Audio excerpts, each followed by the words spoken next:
Ayan, isang malupit na gabi sa inyo lahat mga kapadyak. Ngayon nga po pala, gagawa lang tayo ng maikling review para dito sa natin, navigation display na nakakabit dito sa e-bike natin. Ito po yung Navy Fly na 5 inches na navigation display na ipinakita ko dun sa isang video ko.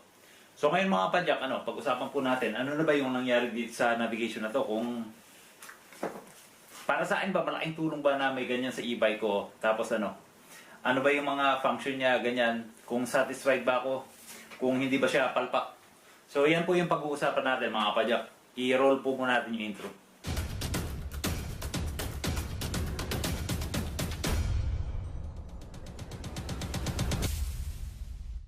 So bago po tayo magsimula mga kapadyak, silipin po muna natin yung setup dito sa bike ko.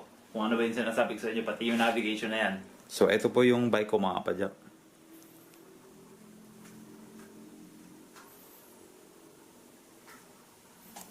Ito po yung pinaka main screen natin sa sa e-bike. Ito naman po yung sinasabi ko sa inyo mga kapadyak.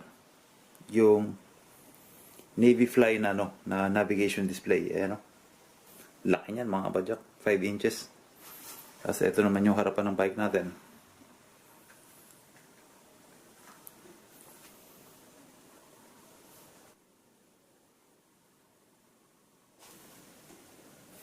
So ayan mga kapadyak, i-on po natin para makita nyo naman kung gaano pa siya katagal mag-connect dun sa mismong natin, cellphone. So yung pinakaunang lalabas po dito ay yung Bluetooth dito sa mismong taas. May icon po dito na lalabas niyan. So magko-connect na po siya dun sa mismong cellphone, ayan. Pero hindi pa siya yung totally na connected talaga. Ayan. So ngayon po, ayan, ito yung lalabas, Google Map at saka yung music or yung news, minsan yung lumalabas dito. So ayan, sobrang connected na po siya sa cellphone natin. So inaabot po siya ng mga nasa 20 seconds siguro. Yan, exit po muna natin yan. So ganyan po yung pinaka-itsura niya mga kapadyak. Ito nga po pala yung connection sa sa Android Auto.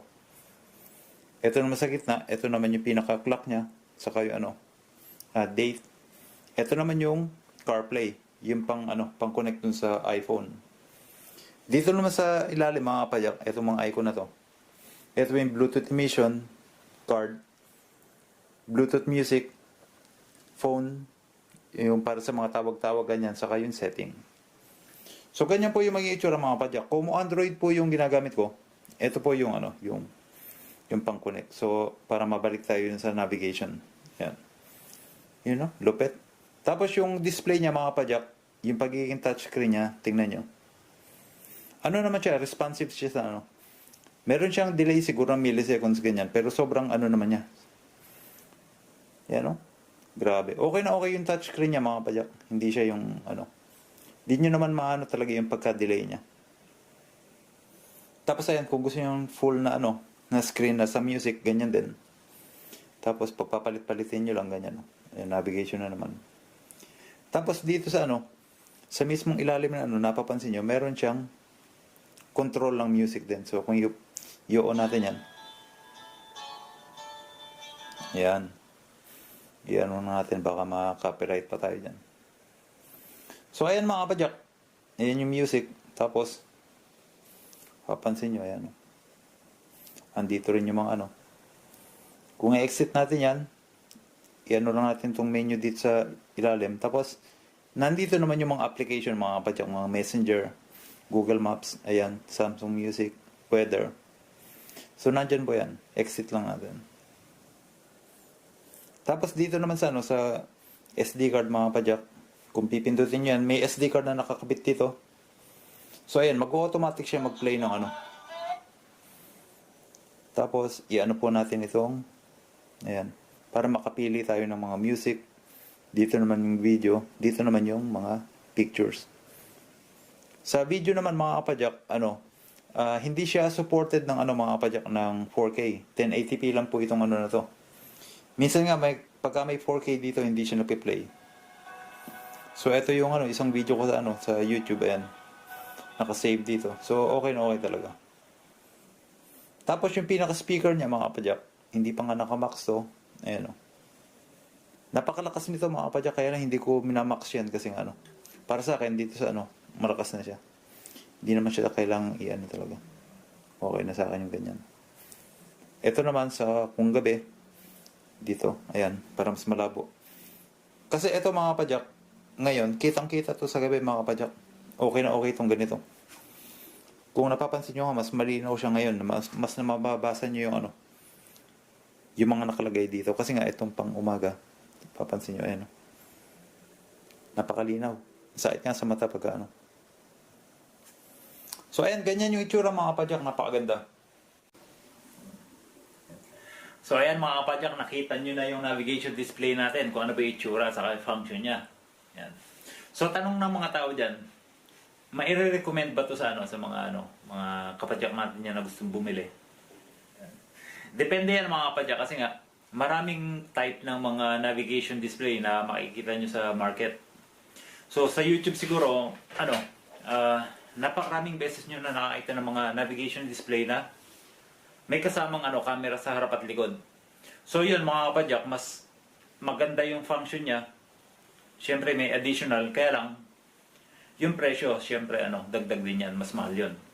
Tapos ito, yung brand niya na to, mga kapadyak, Navy Fly na medyo mas mura siya kung i-compare natin sa ibang navigation display na makikita nyo sa YouTube palagi, yung sikat na sikat. Yun lang ang diferensya nila mga kapadyak. Tapos, unahin na natin yung advantage nito mga kapadyak. Bakit ito yung pwede nyong bilhin o maire-recommend ako?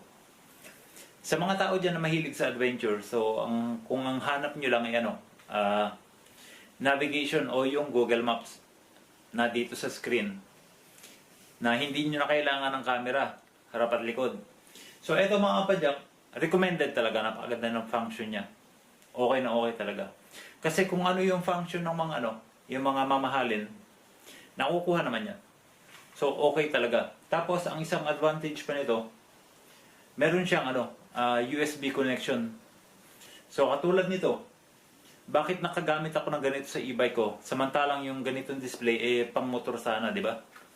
O pang motor, pang scooter, mga ganyan. Pero nagamit ko dito sa e-bike kasi nga yung e-bike ko meron akong headlight dito na may USB connection port. So yun yung ginamit ko na connection para mapagana tong display na to. So okay, di ba? So astig yung kinalabasan dito sa bike ko. Napakaganda. Ang kagandahan nandito mga kapadyak ay sa USB connection kasi, pwede nating hugutin halimbawa na na meron lang tayong pupuntahan na hindi malayo, na hindi naman talaga kailangan na navigation display. So pwede nating hugutin, di ba, kung USB connection lang siya. So yun yung kagandahan. Tapos ang pinaka-isang magandang function nito mga kapadyak ay halimbawa, yung kakain kayo sa restaurant o kundi man magsha-shopping kayo tapos nag-park kayo dun sa isang lugar na parang nag-aalangan ka na baka may magnakaw ng display mo. Yan ang pinakamagandang feature nito mga kapadyak sa product na to. So papakita ko sa inyo, papatayin ko muna tapos kunin ko yung Ayan.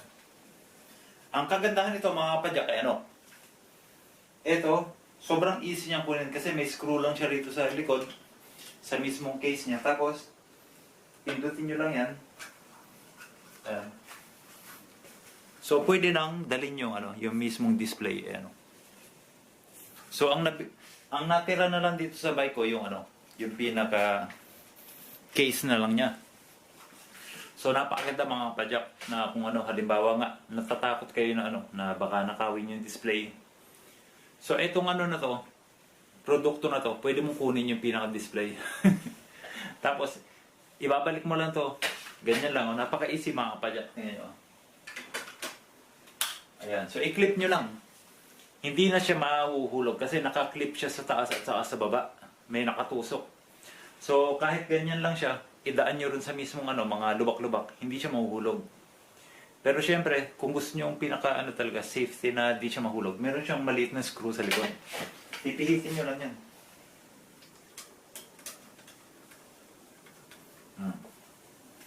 Ayun, tapos na. Napakabilis, grabe. Hindi katulad ng ibang navigation display na nakikita ko. Pagka yung natatakot sila na baka may magnakaw niyan, hindi nila magagawa yan. Kailangan nilang kunin yung buong dito. buong bracket na yan. Tapos babaklasin pa nila yung connection sa wire. So diwara bago nila madala yung mismong unit. So ito, screw mo lang kundi man nakascrew, pindutin mo lang yung nasa taas, dalin mo. Mga 2 seconds lang, tapos na. Di ba napakadali? Yan yung magandang feature nito mga kapadyak. So hanggang dito na lang po tayo mga kapadyak. Maraming salamat nga po pala sa panonood nyo sa video na to. Sana subscribe kayo sa mga hindi pa dyan nakasubscribe. Tapos panoorin yung mga ibang video na naipost ko. Maraming salamat po.